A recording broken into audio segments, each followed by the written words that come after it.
Hello guys, welcome back to our channel psychology Masti. दोस्तों, यह पर्यावरण अध्ययन का पार्ट 2 होगा। अगर आपने पार्ट 1 नहीं देखा है तो जाके पार्ट 1 देखिए, उसके बाद पार्ट 2 देखिए, क्योंकि हमारा टॉपिक 1 का आज ये पार्ट 2 के साथ कंप्लीट होने वाला है। जैसे कि मैंने आपको बताया था कि मैं आपको पर्यावरण अध्ययन का कुल 6 टॉपिक पढ़ाऊँगा और उन 6 टॉपिक को पढ़ाने के साथ साथ हर एक टॉपिक के लास्ट में क्वेश्चन का डिस्कशन भी करूँगा। तो आज ये पार्ट 2 ख़त्म करके मैं आपको आगे जो हमारा टॉपिक 1 से जितना भी प्रश्न पूछा गया है CTET में उसका डिस्कशन करूँगा। उसके बाद मैं टॉपिक 2 भी लेकर आऊँगा।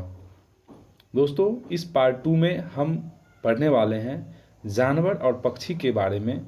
जानवर और पक्षी की कुछ विशेषताएं हैं, उनको हम लोग देखेंगे। उसके बाद हम लोग प्रश्न बनाएंगे। आइए देखते हैं। जानवर के बारे में कुछ जानकारियाँ लेंगे और भिन्न भिन्न प्रकार के जानवर की भिन्न भिन्न विशेषताएं होती है, उनको देखेंगे। आइए देखते हैं। जानवर, हमारी धरती पर अलग अलग तरह के जानवर तथा पक्षी पाए जाते हैं। सभी का अपना अपना रंग होता है, सभी का अपना अपना आकार होता है, सभी का रहन सहन और खान पान अलग अलग होता है। सभी जानवर तथा पक्षियों में भिन्न भिन्न प्रकार की विशेषताएं पाई जाती है। कुछ जानवर तथा पक्षी हमारे साथी भी होते हैं। तो इस अध्याय में हम धरती पर पाए जाने वाले जानवर तथा पक्षी के बारे में अध्ययन करेंगे। आइए स्टार्ट करते हैं जानवर से। कुछ जानवर की विशेषताएं हैं जो आपको याद रखने हैं, इससे क्वेश्चन कई बार पूछा गया है। क्वेश्चन जैसे कि देखिए, यह पॉइंट है, कुछ जानवर के कान बाहर की तरफ दिखाई देते हैं परंतु कुछ जानवर के कान बाहर की तरफ नहीं दिखाई देते। नेक्स्ट पॉइंट है, जिन जानवर के कान बाहर की तरफ दिखाई देते हैं उनकी यह विशेषता होती है कि उनके शरीर पर बाल पाए जाते हैं और ऐसे जानवर बच्चे को जन्म देते हैं। यह आपको याद रखना है कि जिन जानवर के कान बाहर की तरफ दिखाई देते हैं उनकी विशेषता क्या होती है कि उनके शरीर पर बाल पाए जाते हैं और वह बच्चे को जन्म देता है। नेक्स्ट बिंदु है, जिन जानवर के कान बाहर की तरफ दिखाई नहीं देते उनकी विशेषता यह होती है कि उनके शरीर पर बाल नहीं पाए जाते हैं, उनके शरीर पर बाल नहीं पाए जाते हैं और ऐसे जानवर बच्चे नहीं दे करके अंडे देते हैं। दोस्तों, जानवर से यहाँ आपके पास 2 महत्वपूर्ण बिंदु आए हैं जिसको कि आपको ध्यान में रखने हैं। वैसे जानवर जिनके कान बाहर की तरफ दिखाई देते हैं उनके शरीर पर बाल पाए जाएंगे और वह बच्चे को जन्म देंगे। वैसे जानवर जिनके कान बाहर की तरफ नहीं दिखाई देते हैं वे जानवर के शरीर पर बाल नहीं पाए जाते और वह बच्चे नहीं देते बल्कि अंडे देते हैं।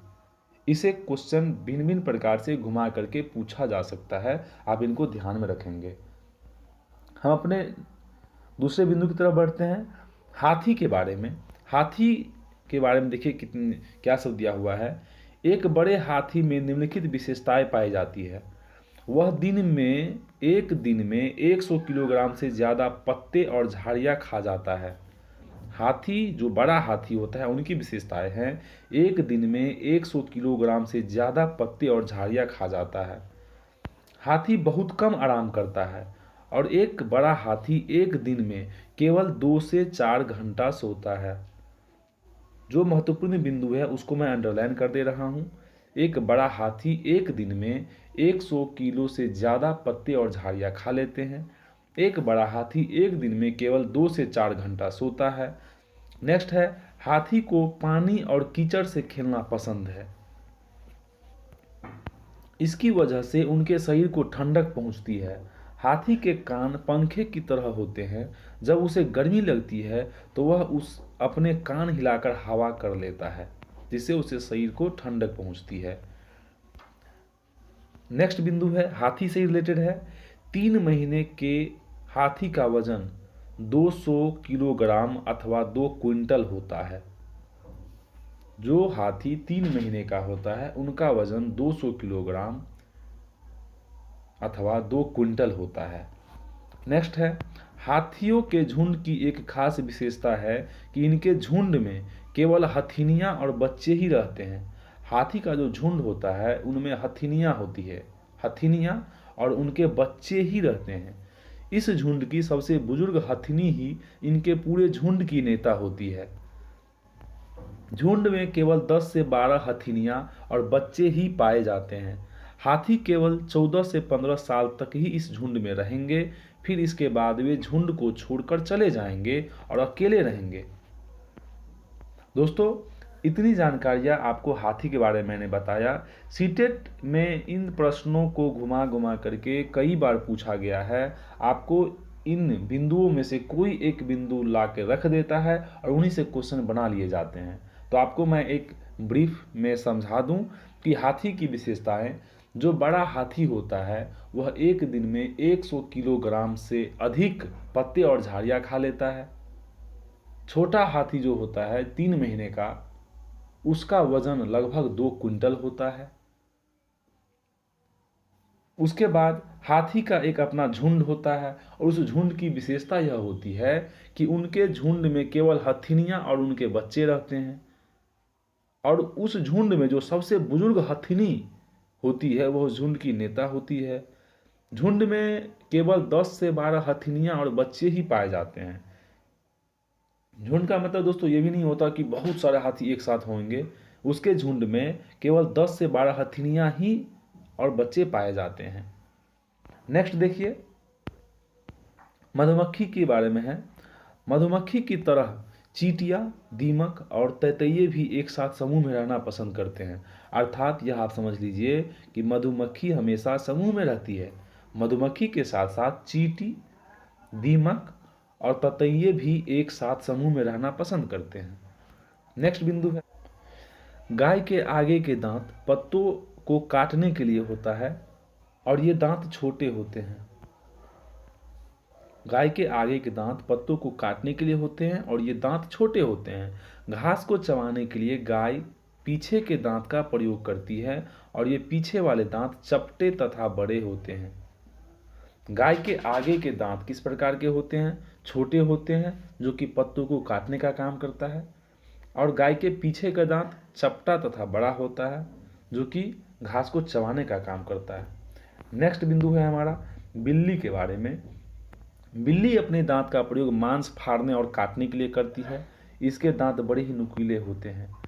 नेक्स्ट है सांप के दांत। सांप के दांत नुकीले होते हैं, परंतु सांप कभी भी अपना शिकार को चबाकर नहीं खाता, वह उसे पूरा निगल जाता है। नेक्स्ट है गिलहरी के दांत हमेशा बढ़ते रहते हैं, परंतु वह दांतों से काटती और कुतरती रहती है, इसीलिए उनके दांत घिस जाते हैं। गिलहरी के दांत हमेशा बढ़ते रहता है। नेक्स्ट है चींटियां जब जमीन पर चलती है तो इस तरह का पदार्थ छोड़ती हुई चलती है कि इसके पीछे आने वाली चींटियां उस पदार्थ को सूंघ कर रास्ता खोज लेती है। ये चींटियां की विशेषताएं होती है, ध्यान रखना है आपको। नेक्स्ट है नर कीड़े मकोड़े को अपनी मादा कीड़े की पहचान उनकी गंध से हो जाती है। नर कीड़ा मकोड़ा अपने मादा कीड़े की पहचान उनके गंध से कर लेती है। नेक्स्ट है मच्छर के बारे में। मच्छर हमारे शरीर की गंध से हमें पहचान लेते हैं। हमारे शरीर की गर्मी और हमारे पैरों की तलवों की गंध से वह हमें ढूंढ लेता है। मच्छर कैसे ढूंढता है हमको? हमारे तलवों की गंध और हमारे शरीर की गर्मी की जो गंध होती है उससे मच्छर हमें ढूंढ लेता है। नेक्स्ट है रेशम के कीड़े को अपनी मादा की पहचान कई किलोमीटर दूर से उसकी गंध से ही हो जाती है। क्या है? रेशम के कीड़े को अपनी मादा की पहचान कई किलोमीटर दूर उसकी गंध से ही हो जाती है। नेक्स्ट है कुत्ते को इसके इलाके में बाहर से आए कुत्ते का पता कुत्ते के मलमूत्र के गंध से पता चल जाता है। अगर किसी कुत्ते के इलाके में किसी दूसरा इलाका का कुत्ता आ गया तो वह उस कुत्ते के मलमूत्र का जो गंध होता है उस गंध से पहचान लेगा कि यह हमारे इलाके का कुत्ता नहीं है। नेक्स्ट है दिन में जागने वाले जानवर केवल कुछ ही रंगों को देखते हैं, परंतु रात में जागने वाले जानवर को सारी चीजें काली और सफेद ही नजर आती है। मोस्ट पॉइंट है ये। दिन में जो जागने वाले जानवर होते हैं वह केवल कुछ रंग को देखते हैं, परंतु जो रात में जागते हैं वह सारी चीजें काली और सफेद ही देखते हैं। नेक्स्ट है, लंगूर एक खास आवाज़ निकालकर अपने साथियों को पास आने वाली मुसीबत के बारे में बताता है। नेक्स्ट है, मछली बिजली तरंगों का उपयोग करके दूसरी मछली को खतरे की सूचना दे देती है। मछली किन तरंग का उपयोग करती है? तो बिजली तरंग का उपयोग करती है, जिससे दूसरा मछली यह समझ जाता है कि कोई खतरा आने वाला है। नेक्स्ट है, कुछ जानवर की एक अजीब खासियत होती है। जब तूफान और भूकंप आने वाला होता है तो उसके आने से कुछ समय पहले ये जानवर अजीबोगरीब हरकत करते रहते हैं, जिससे जंगल में रहने वाले लोगों को यह पता चल जाता है कि तूफान या भूकंप आने वाला है। नेक्स्ट पॉइंट है डॉल्फिन के बारे में। डॉल्फिन एक दूसरे से बात करने के लिए अलग अलग तरह की आवाज़ निकालती है। नेक्स्ट है, कुछ जानवर किसी खास मौसम में गहरी और लंबी नींद में सोते हैं, फिर कई महीनों के बाद दिखाई देते हैं। जैसे कि आपने देखा होगा, छिपकलियाँ सर्दियों के दिनों में बहुत ही कम आती हैं। नेक्स्ट है स्लॉथ। स्लॉथ के बारे में उसकी कुछ विशेषताएं दी गई हैं, आपको उनको देखना है और ध्यान, इससे भी बहुत बार क्वेश्चन पूछे गए हैं। आइए मैं आपको बताता हूँ स्लॉथ क्या है। स्लॉथ भालू की तरह दिखाई देते हैं, परंतु भालू से अलग होते हैं। ये दिन में 17 से 18 घंटा सोते हैं। इनके सोने का तरीका भी अलग है। ये पेड़ों से उल्टे सिर लटककर मस्ती से सोते हैं। ये जिस पेड़ पर रहते हैं उसी के पत्ते खाकर अपना भोजन ग्रहण करते हैं। जब इस पेड़ के सारे पत्ते खत्म हो जाते हैं तभी ये दूसरे पेड़ पर जाने का कष्ट करते हैं। इसका जीवन काल 40 वर्ष होता है। स्लॉथ का जीवन काल 40 वर्ष होता है। अपने इस पूरे जीवन काल में ये मुश्किल से 8 पेड़ों पर ही घूमते हैं। 40 वर्षों में वह मुश्किल से 8 पेड़ों पर घूमता है। ये सप्ताह में एक बार ही शौच करते हैं, जिनकी वजह से ये एक बार ही पेड़ से नीचे उतरते हैं। स्लॉथ के सोने का समय है 18 घंटा और स्लॉथ के जगने का समय है 6 घंटा। इतनी सारी विशेषताएं थी स्लॉथ के बारे में, आप इनको एक बार फिर से देख लीजिएगा। इनसे भी बहुत बार क्वेश्चन पूछे गए हैं और क्वेश्चन हर एक सीटेट में आपको देखने को भी मिलेगा।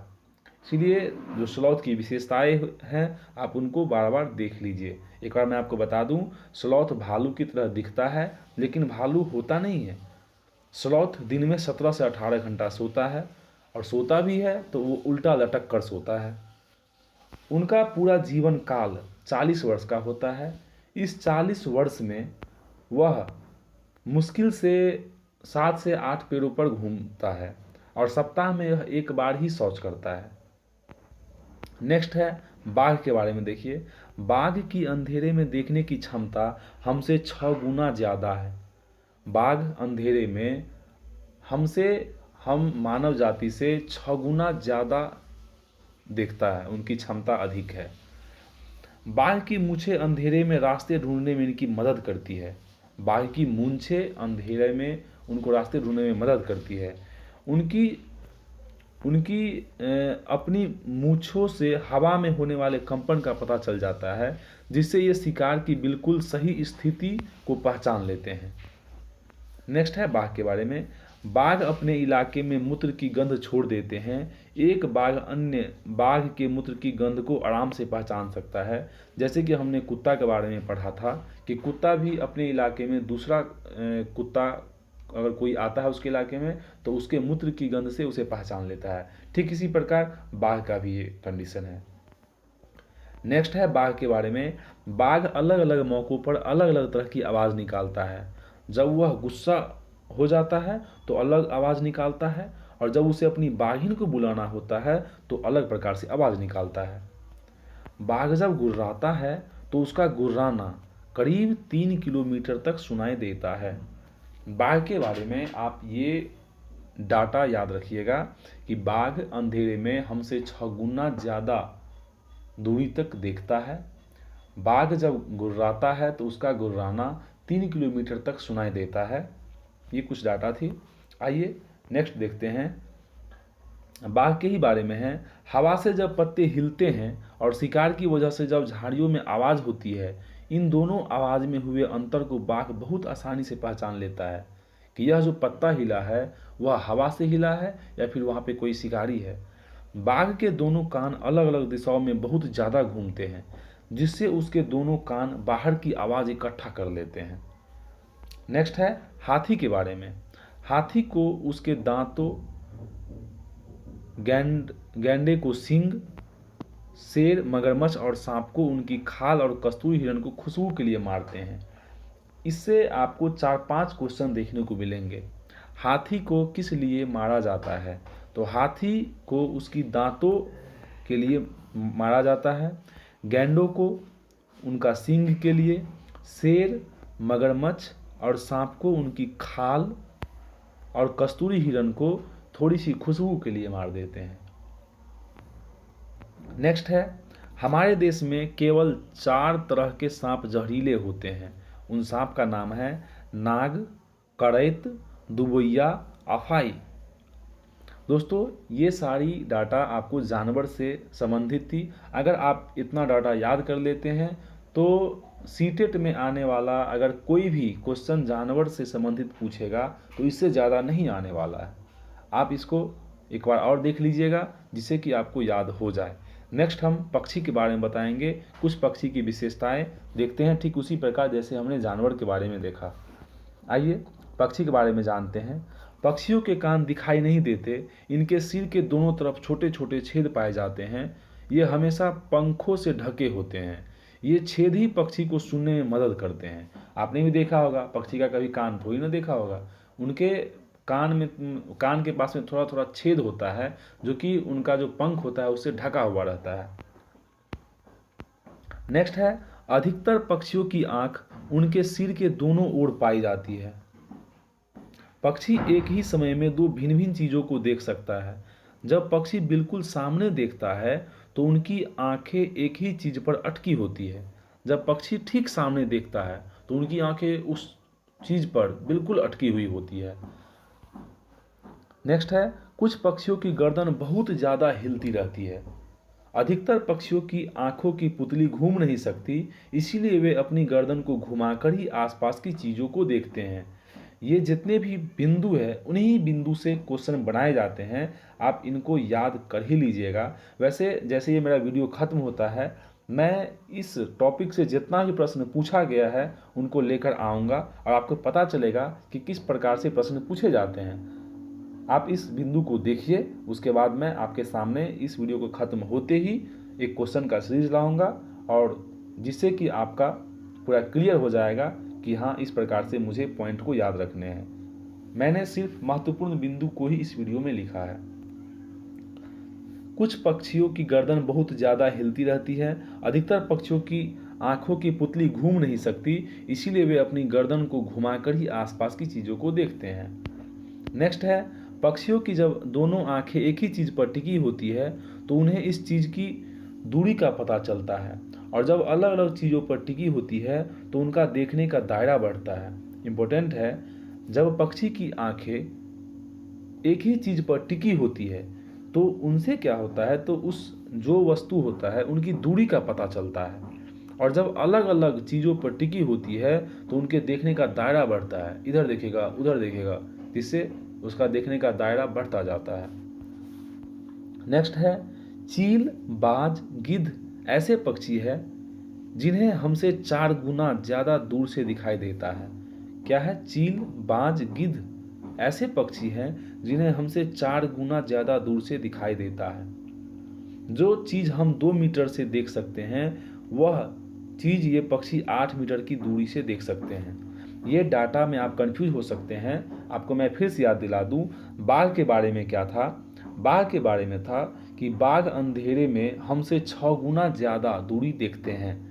यहाँ पे है चील, बाज, गिद्ध ऐसे पक्षी हैं जिन्हें हमसे 4 गुना ज़्यादा दूरी से दिखाई देता है। तो आप कंफ्यूज बिल्कुल नहीं होइएगा। नेक्स्ट देखते हैं, मैना एक झटके में अपनी गर्दन आगे पीछे कर लेती है। देखिएगा आप कभी मैना को, वो आराम से कभी अपना गर्दन नहीं घुमाती है, वो झटके से गर्दन हिलाती रहती है। ये है मैना की विशेषता। उल्लू के बारे में देखिए, उल्लू अपनी गर्दन को पीछे तक घुमा लेता है। नेक्स्ट है, सभी पक्षियों के पंख अलग अलग रंग व डिजाइन के पाए जाते हैं। पक्षी अपने पंखों की मदद से ही उड़ते हैं, यहाँ तक कि पंखों की वजह से उनका शरीर गर्म रहता है। जब उनके पंख पुराने हो जाते हैं तो वे झड़ जाते हैं और फिर नए पंख आते हैं। नेक्स्ट है, पक्षी भी अपने साथियों को मुसीबत का संदेश देने के लिए एक खास आवाज़ निकालता है। नेक्स्ट है, पक्षी अलग अलग खतरों के लिए अलग अलग तरह की आवाज़ें देते हैं। जो दुश्मन उड़ कर आते हैं उनके लिए अलग तरह की आवाज़, और जो दुश्मन ज़मीन पर चल कर आते हैं उनके लिए दूसरी तरह की आवाज़ होती है। देखिए, कलचीरी के बारे में कुछ बता रहा है। कलचीरी, जिसको इंडियन रोबिन भी कहा जाता है, अपना घोंसला घास से बनाती है। पूछ देगा कि कलचीरी का घोंसला किस चीज़ का बना होता है। कलचीरी का घोंसला घास का बना होता है। घोंसले के ऊपर पौधे की नाजुक टहनी, जड़ें, ऊन, बाल, रुई, आप इनको याद रखिएगा, बिछे होते हैं। कलचीरी का बच्चा घोंसलों में अपनी चोंच फाड़कर बैठा होता है। उनकी चोंच अंदर से लाल होती है। कलचीरी का जो बच्चा होता है उनकी चोंच अंदर से लाल होती है। कलचीरी अपने बच्चे के खुले मुंह में कुछ छोटे छोटे कीड़े डालता है जिससे कि उनका भोजन की पूर्ति हो जाए। नेक्स्ट है कौआ के बारे में। कौआ अपना घोंसला बनाने के लिए लोहे के तार और लकड़ी की शाखाओं का प्रयोग करता है। कौआ का घोंसला कैसा होता है? तो उनका घोंसला लोहे के तार और लकड़ी की शाखाओं का प्रयोग करके बनाया जाता है। कौआ एक ऐसा पक्षी है जो पेड़ की सबसे ऊंची डाल पर अपना घोंसला बनाता है। पूछेगा कि सबसे ऊंची डाल पर किन पक्षी का घोंसला होता है, तो सबसे ऊंची डाल पर कौआ का घोंसला होता है। नेक्स्ट है कोयल के बारे में। कोयल कभी भी अपना घोंसला नहीं बनाती। वह अंडे देने के लिए कौए के घोंसले का ही प्रयोग करती है। कौआ अपने अंडों के साथ कोयले के अंडे को भी सेता है। कौआ और कोयल में आप ये अंतर समझ गए होंगे कि कौआ घोंसला बनाता है और उसी घोंसले का प्रयोग करती है कोयल। उसी घोंसले में जाकर के अंडा दे देती है और कौआ उसे अपना अंडा समझकर उनका अंडा भी सेता है। नेक्स्ट है फाख्ता के बारे में। फाख्ता एक ऐसा पक्षी है जो कैक्टस के कांटों के बीच या मेहंदी की मेढ़ में अपना घोंसला बनाता है। फाख्ता का घोंसला कहाँ होता है? कैक्टस के कांटों के बीच या मेहंदी की मेढ़ में। नेक्स्ट है गोरैया। गोरैया आमतौर पर घर में या घर के आसपास ही रहती है। वह अपना घोंसला ज़्यादातर अलमारी के ऊपर, आईने के पीछे या घरों के आले में बनाती है। यहाँ पे जितना पक्षी का मैं नाम ले रहा हूँ उस सारे पक्षियों का घोंसला कहाँ होता है और किस प्रकार का होता है वो आपको याद रखने हैं। नेक्स्ट है कबूतर के बारे में। कबूतर अपना घोंसला कहाँ बनाता है? पुराने मकान या खंडरों में बनाते हैं। नेक्स्ट है बसंत गौड़ी। बसंत गौड़ी गर्मियों में टुक टुक की आवाज़ करती है। वह पेड़ के तने में गहरा छेद बनाकर अपने अंडे रखती है। बसंत गौड़ी क्या करती है? तो पेड़ के तने में गहरा छेद बनाकर अपने अंडे को रखती है। नेक्स्ट है दर्जिन चिड़िया। दर्जिन चिड़िया अपना घोंसला नुकीली चोंच से पत्तों को सी कर बनाती है और उनके बीच में बनी थैली में अंडे देती है। नेक्स्ट है शकरखोड़ा।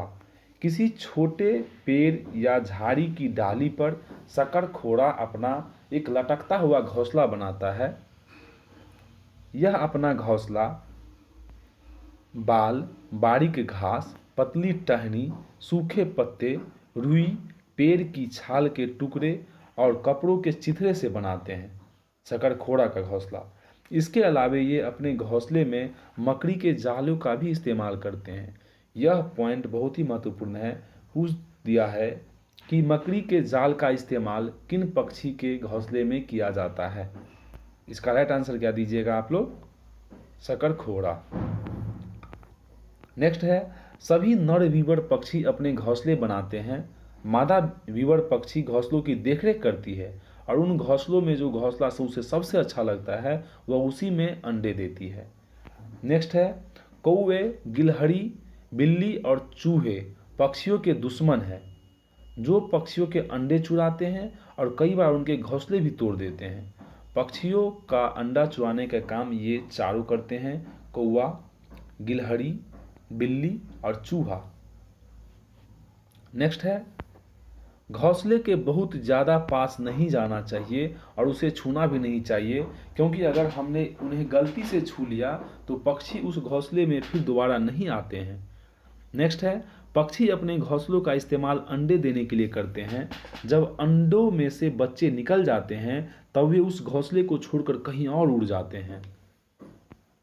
नेक्स्ट है, छिपकली, गौरैया, कछुआ, सांप ये सभी अंडे देते हैं। पूछ देगा कि अंडे देने वाले हैं, ऑप्शन में ए बी सी करके ये डाल देगा, आपको इनमें से छांटने होंगे। याद करिए, छिपकली, गौरैया, कछुआ और सांप ये सभी अंडे देने वाले हैं। नेक्स्ट है, यदि हम मछली को पहले से उबले लेकिन कमरे के तापमान पर ठंडे किए गए भरे पानी में रखते हैं तो मछली मर जाती है। क्यों मर जाती है? क्योंकि मछली घर का पानी खनिज रहित हो जाता है।